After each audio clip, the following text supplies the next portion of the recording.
কেটে গেছে 4 দশকেরও বেশি সময়। শুরু করেছিলেন কৃত্রিম প্রযোজনের মাধ্যমে মাছের পোনা বা চারা তৈরি। পরবর্তীতে রুই, কাতলা, মৃগেল, গ্লাস কাপ, শিঙি, মাগুর, বেরলি, ট্যাংরা। শুধু ডিম থেকে প্রযোজনই নয়, পাশাপাশি ভিন রাজ্যেও রপ্তানি করেন এই চারা। আর নির্বিচ্ছিন্নভাবে এই কাজ করে চলা তুফানগঞ্জ মহকুমার সমীর দত্ত জিতে নিলেন ভারত সরকারের দেওয়া বাংলার শ্রেষ্ঠ মৎস্যজীবীর পুরস্কার। জাতীয় মৎস্য চাষী দিবস উপলক্ষে কেন্দ্রীয় সরকার সারা ভারতে মোট 11 জনকে নির্বাচন করেন। তার মধ্যে বাংলার সেরা হলেন সমীর বাবু। ইতিমধ্যেই তিনি রাজ্য সরকারের কৃষক সম্মান পুরস্কার পেয়েছেন। এভাবে মাছ চাষ করে অল্প সময়ে বৃদ্ধি করেছেন মাছের সংখ্যা, যা গ্রামীণ অর্থনীতিতে এক সদর্থক ভূমিকা পালন করেছে। এলাকার মৎস্য চাষী এই পুরস্কার পাওয়ায় গর্বিত তুফানগঞ্জের মানুষজন।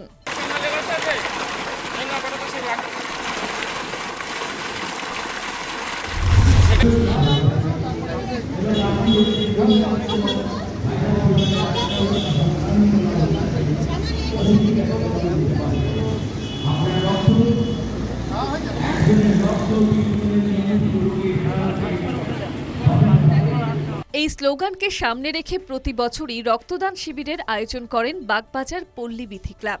গ্রীষ্মের এই সময় প্রতিটি ব্লাড ব্যাংকেই রক্ত সংকট দেখা যায়। মুমূর্ষু রোগীকে বাঁচাতে অনেক সময় 1 ইউনিট রক্তের জন্য রোগীর আত্মীয়কে হয়রানির শিকার হতে হয়। এছাড়াও থ্যালাসেমিয়া রোগীকে সুস্থ রাখতে সারা জীবন ধরেই নিয়মিত রক্ত দিতে হয়। তাই এইসব শিবির মানুষের জীবন দানে সহায়তা করে থাকে। শুধু বাগবাজার অঞ্চলে বড় করে পুজো করাই নয়, পাশাপাশি নানা সেবামূলক কাজের সঙ্গে সারা বছর যুক্ত থাকে বহু পুরাতন এই পল্লী বিথি ক্লাব। এদিন নারী পুরুষ মিলিয়ে প্রায় 60 জন এখানে রক্ত দেন। এছাড়াও এখানে এদিন ছিল চোখ পরীক্ষা ও স্বাস্থ্য পরীক্ষার ব্যবস্থা। লায়ন্স ক্লাব অফ মঙ্গলম লেজেন্ডের পক্ষ থেকেই এই চক্ষু পরীক্ষার আয়োজন করা হয়। ক্লাবের পক্ষ থেকে আগামী দিনে নানা কর্মকাণ্ডের কথাও ঘোষণা করা হয়। অনেকগুলোই পরিকল্পনা আছে, যেমন ধরুন 3 কন্যার বিয়ে আমরা খুবই মানে আমরা ইচ্ছুক আছি যে 3 কন্যার বিয়ে আমরা দিতে রাজি আছি, ইচ্ছুক আছি। আরেকটা যেটা হচ্ছে বস্ত্র বিতরণ আমরা পুজোতে একটা করব। হ্যাঁ, সেটাও আমাদের ইচ্ছা আছে। জল ছত্র তো হয় প্রত্যেক বছর, এই বছরও হবে।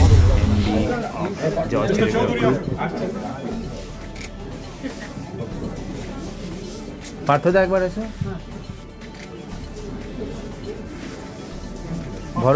গ্রামীণ নানা দ্রব্য নিয়ে আসা, পাশাপাশি ল্যাপটপ, মোবাইল, সিসিটিভির মতো আধুনিক শহুরে দ্রব্য একসঙ্গে একই ছাতার তলায় এনে আয়োজন করা হলো বি এক্সপো। আর এভাবেই পথ চলা শুরু করলো এলটন সেগেনন সংস্থাটি। সংস্থার কর্ণধার পার্থ মিত্র, যিনি চাকরি ছেড়ে চাকরি দেওয়ার কথা ভেবেই এই সংস্থা গড়ে তোলেন। এদিন শহরের এক ক্লাবে ফার্ম টু হোম শপ নামে এই প্রদর্শনীর আয়োজন করা হয়, যাতে অংশ নিয়েছিল 50-এর কাছাকাছি স্টল, যাতে উপস্থিত মানুষজনকে দ্রব্যগুলি সম্পর্কে অবহিত করা হয়। এই অনুষ্ঠানে উপস্থিত ছিলেন বিভিন্ন ক্ষেত্রের উদ্যোগপতিরা। এই ধরনের উদ্যোগ আগামী দিনে বাংলার ব্যবসা মানচিত্রে যে উজ্জ্বলভাবে জায়গা করে নেবে সে কথা বলাই যায়।